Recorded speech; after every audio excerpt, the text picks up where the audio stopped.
हाँ बच्चा लोग कैसे हो? बहुत बढ़िया। अच्छा, छुट्टियाँ ठीक ठाक रही? दशहरा अच्छे से मनाया? बीमारी मार तो नहीं पड़े हो? Very good. आज संख्या बहुत कम है। अच्छा, ये तुम लोग स्कूल कम कम क्यों आते हो भाई? पूरे पूरे आना चाहिए ना। अच्छा, क्यों बता सकते हो कि स्कूल आने से क्या फायदा है, स्कूल ना आने से क्या क्या घाटा है? कुछ आइडिया? धीरे धीरे बोल रहे हैं, मजा नहीं आ रहा। आज इस टॉपिक पर हम लोग पहले तो ये निश्चित कर लें कि स्कूल आने से क्या फायदा है, स्कूल ना आने से क्या घाटा है। तो यदि फायदा पता चल जाएगा तो जो फायदा पता चल जाएगा तो जाहिर है कि अच्छे से करोगे काम। Yes sir. और अगर उसमें घाटा होगा तो फिर आने की जरूरत ही नहीं है। Yes sir. तो दोनों चीजें हम आज चर्चा करेंगे कि स्कूल आने से क्या फायदा है, स्कूल ना आने से क्या नुकसान हो सकते हैं, और बाकी निर्णय आपका रहेगा। Yes sir. तो क्या तैयार हो? Yes sir. तो ये हमने आप लोगों के लिए यहाँ पर कुछ पहले से कुछ सिस्टम बनाए हैं। ये स्कूल है हमारे को, स्कूल अगर हम रोज आते हैं तो हमें क्या मिलेगा, स्कूल ना आने से क्या नहीं, क्या हमारे को घाटा होता है, इस पर हम चर्चा करेंगे विस्तार से। तो जैसे पहले इसमें देखिए, जब हम रोज आते हैं स्कूल तो हमको क्या मिलती है? नई नई जानकारी। नई जानकारियाँ क्या होती हैं? हमें कितने विषय? 3 विषय पढ़ाए जाते हैं और 3 भाषा पढ़ाई जाती है। भाषा पता है कौन कौन सी है? कौन कौन सी? हाँ, ये भाषाएं हैं। और हमारे विषय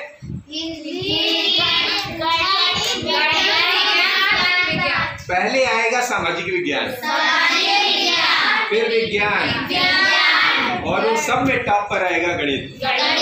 क्योंकि जिसका गणित पे कंट्रोल है उसका विज्ञान पे भी कंट्रोल हो जाएगा, जिसका विज्ञान पे कंट्रोल है तो सामाजिक विज्ञान पे कंट्रोल हो जाएगा, और जिनका तीनों पे कंट्रोल है तो भाषा पे कंट्रोल हो जाएगा। लेकिन इन पे कंट्रोल करने के लिए भाषाओं का ज्ञान हमें जरूरी है। और ये सब कहाँ से मिलेगा? स्कूल आने से। यहाँ पे ये विषय की जानकारी हो गई, और इसमें हमने लिखा हुआ परिष्कृत। परिष्कृत का मतलब क्या होता है? देखो, घर के बाहर यानी स्कूल के बाहर कोई कुछ भी बता सकता है, लेकिन स्कूल में जो बताया जाएगा वो कभी भी कहीं भी पढ़ा जा सकता है। इसका मतलब वो परिष्कृत है। परिष्कृत मतलब शोधित है। शोधित का मतलब जैसे सोना चांदी होता है ना, सोना कहीं भी रहे वो आभूषण बनाया जा सकता है। वैसे ही हमारा जो ये ज्ञान है ये परिष्कृत होता है। ये कहाँ से मिलेगा आपको परिष्कृत ज्ञान? स्कूल आने से। बाहर क्या होता है? बाहर कभी अधूरी जानकारी मिल गई, कहीं नहीं मिली, या आधी ऐसी जानकारी मिली कि कभी काम आई या ना काम आई, इसीलिए उस जानकारी को अपूर्ण या अपरिष्कृत बोलते हैं, है ना। हाँ, मतलब वो कभी काम भी आ सकती है, कभी काम नहीं भी आ सकती। तो स्कूल आने का पहला घाटा कि बाहर जो ज्ञान मिलेगा जरूरी नहीं कि हमारे हिस्से में हमेशा ही काम आए, लेकिन ये जानकारी हमेशा काम में आएगी। दूसरी बात, अनुशासन। अनुशासन का मतलब क्या होता है? हाँ, नहीं, हिंदी में बताएं। अनु का मतलब होता है अपने ऊपर, और शासन का मतलब होता है अपने ऊपर शासन, अपने ऊपर नियंत्रण। तो अनुशासन का मतलब होता है अपने ऊपर नियंत्रण करना। अब कैसे नियंत्रण करने का मतलब?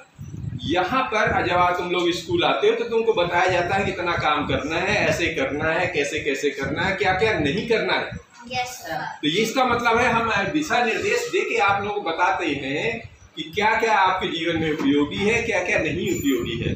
लेकिन बाहर कोई रोक टोक नहीं है, पूर्ण आजादी, जो मर्जी आए करो। इसका मतलब घाटे में भी जा सकते हो और फायदे का तो कोई गारंटी नहीं है। भाई कुछ दिन हो सकता है फायदा भी हो, लेकिन हमेशा फायदा हो इसकी गारंटी नहीं है। लेकिन स्कूल में आने से जो अनुशासन सीख लिया तो ये पक्का मानो जब तक जिंदा रहोगे तब तक ये काम आएगा और हमेशा फायदे में रहोगे। तीसरी बात है, यहाँ क्या मिलता है आपको? शिक्षण। शिक्षण क्या होता है? सीखना। सीखना, ये सारी चीजें क्या सीखते हो? भाषाओं पे कंट्रोल, यानी भाषाओं पे नियंत्रण। भाषा जो 3 भाषाएं सिखाई जाती हैं। और सीखना किसको? देखो, गर्दन के ऊपर वाला हिस्सा यहाँ वाला तो घर में कर लेते हो, ये वाला हिस्सा जो है सीखने के काम में आता है। तो स्कूल में सारी विषय जो सिखाए जाते हैं कि इस पर कैसे नियंत्रण करना है, ये सीखना, ये यहाँ सिखाया जाता है।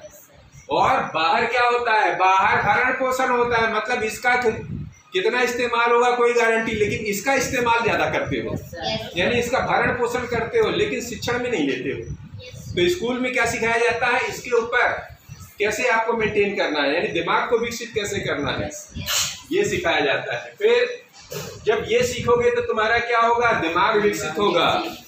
विकसित दिमाग का मतलब क्या होता है, आप तर्क कर सकते हो किसी से कि भाई तुम सही बोल रहे हो या गलत बोल रहे हो, और अगर कुछ है तो उसका प्रमाण मान सकते हो वैज्ञानिकता की तरीके से, भाई ठीक ठाक है तो जो सही उसका सटीक कुछ उत्तर दो, सही जवाब दो। और लेकिन अगर इधर स्कूल नहीं आओगे तो क्या करोगे, जी वो तो हमारे दादा परदादा ऐसा थे, फलाना था, यानी कुतर्क करोगे, रूढ़िवाद, अजी तो हमारे को तो काली मैया ने फायदा दे दिया था, हमने तो वहां पूजा करी थी तो हमको ये प्राप्त हो गया, वो रूढ़िवाद। आडंबर, रोज नए अगरबत्ती, कहीं भी जाए, कहीं बाजार पे जाओगे, कहीं मंदिरों पे जाओगे, लेकिन फायदा होना नहीं होना कोई गारंटी नहीं है, हो भी सकता है और नहीं भी हो सकता है, इसकी कोई आज तक प्रमाण नहीं दिया है, बोलते सब है, प्रमाण कहीं नहीं किसी पास। लेकिन यहाँ पर दिमाग विकसित हो जाएगा तो जीवन में आगे बढ़ने का प्रमाण हमेशा मिला है और मिलता रहा है और आगे भी मिलता रहेगा। अब इसके बाद मन विकसित होता है। मन का मतलब जानते हैं, ये जो सोच होती है ना आपकी, नए नए विचार आते हैं। अभी यहाँ क्या है, गांव में रहते हैं हम लोग, तो क्या देखते हैं आसपास का माहौल, वही गिने चुने लोग है ना, शाम को बैठे तो कोई ताश खेल रहा है, कोई कुछ, तो कोई नए विचार नहीं आ पाते हैं। लेकिन जब स्कूल आते हैं तो नए नए टीचर आते हैं, रोज नए नए बातें आती हैं, नए नए किताबों में बातें बताई जाती हैं, तो क्या होता है, इससे हमारे को नए नए विचार आते हैं हमारे दिमाग में और नई उड़ान करने का मन करता है। और अगर यहाँ पर रहेंगे बाहर, कोई गारंटी नहीं, वही रोज का झगड़ा जैसा, वही रोज की नौटंकी, तो बाहर की कोई गारंटी नहीं है। इसलिए स्कूल आना यहाँ भी फायदेमंद है, ना आने में कोई गारंटी नहीं कि तुम्हारे को फायदा होता है या नहीं होता है। फिर यहाँ पर तन और मन को फिट रखने का, तन का मतलब होता है बॉडी भी, यहाँ पर एक्सरसाइज कराई जाती है, वैज्ञानिक तरीके से विज्ञान पढ़ाया जाता है, शरीर को कैसे फिट रखना है, कितना जोर देना है, कितना जोर नहीं देना है, कौन कौन से एक्सरसाइज करना है, कब कितने आसन करने हैं, कितने प्राणायाम करने हैं। तन को फिट करने के साथ साथ मन को भी फिट करने के लिए यहाँ बताया जाता है। जब हमारा तन और मन फिट होता है तो हम किसी भी काम को करने के लिए सक्रिय होते हैं। और बाजार में, बाहर जब स्कूल नहीं आते हैं तो कौन क्या सिखाएगा, कोई गारंटी नहीं, कोई सिखा भी पाता है कभी, वो तो सबकी किस्मत है, मिल गया सीखने को तो ठीक है, नहीं तो कोई गारंटी नहीं। अब एक चीज और भी देखा, जब हमारा तन फिट है, हमारी सोच फिट है, अर्थात मन फिट है, तो देखो जिसका तन फिट है, जिसका मन फिट है, तो धन के रास्ते अपने आप बनने लगते हैं। अर्थात आपको ज्यादा मेहनत करने की आवश्यकता नहीं रहती। तन फिट, सोच विकसित किया, मन फिट, तो धन कमाने के रास्ते अपने आप खुलते जाएंगे। और इधर इस बात की कोई गारंटी नहीं, इधर तुम रोज धन के पीछे भागोगे और धन तुमसे उतना ही दूर भागेगा। यहाँ भाग दौड़ चूहे बिल्ली की दौड़ बनी रहेगी, कोई गारंटी नहीं। तो स्कूल ना आने का सबसे घाटा यही होगा।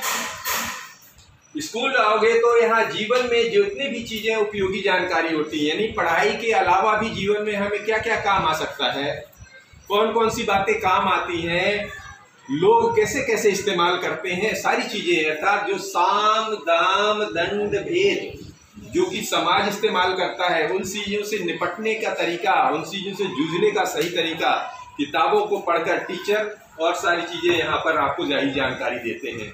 और बाजार में कोई गारंटी नहीं कि क्या मिलेगा, सही जानकारी मिलेगी या नहीं, ये मिल गई या तुम्ही को, तुम्हारे ऊपर ये सारे अप्लाई हो जाते हैं, तो इनसे बचाव हो जाता है। यहाँ कोई ज़रूरत नहीं है। यहाँ स्कूल आने से आपको शोषण और गरीबी से निपटने के तरीके भी सीखने को मिलते हैं। क्यों? क्योंकि बीच बीच में हमारे यहाँ कैंप भी लगते हैं, तुम्हारे किताबों में भी दिखाया गया कैसे गरीबी से निजात पाना है, कैसे शोषण के विरुद्ध, शोषण भी कई प्रकार का होता है, सामाजिक, आर्थिक, मानसिक और शारीरिक, इन सबसे बचाव के तरीके हमारी किताबों में रहते हैं और शिक्षण में हमें सिखाया जाता है। और बाजार में कोई गारंटी नहीं कौन क्या सिखाता है। फिर यहाँ राजा बनने का सुनहरा अवसर है। पहले जमाने में तो लड़ाई लड़के राजा बनते थे, गर्दन काट के बनते थे। आज की डेट में आपने पढ़ के बन जाओ, ना किसी का नुकसान करो, और पढ़ने के बाद सबका भला ही करोगे, अपना भी भला होगा, दुनिया का भला। अर्थात पढ़ के लिख के राजा बनने के पूर्ण अवसर है। बाजार में कितने अवसर है कोई गारंटी नहीं। जब आप पढ़ लिख के योग्य आदमी बन जाएंगे, योग्य आदमी मतलब राजा बन जाएंगे, तो क्या करोगे? सबसे पहले आप अपना परिवार का अपना भला कर लोगे, अपने परिवार का भला कर लोगे, अपने समाज का भला कर लोगे, और जब इन सब का भला हो जाएगा तो देश का भला अपने आप हो जाएगा। बाजार में स्कूल नहीं आते हो तो क्या है, किस परिस्थिति में हो, मजदूर बन गए हो कि क्या हो गया, कौन जानता है। वो तो जो परिस्थिति आएगी उस पर काम करना पड़ेगा, है ना। और ये सारी चीज़ें बंद हैं, तो आपके लिए ये सब जानकारी होना ज़रूरी था। तो क्योंकि दशहरे की छुट्टी में सब भूल भाल गए थे, इसलिए फिर से बताया गया है, और मैं उम्मीद करता हूँ कि इन चीज़ों को समझोगे और इनका पालन करोगे।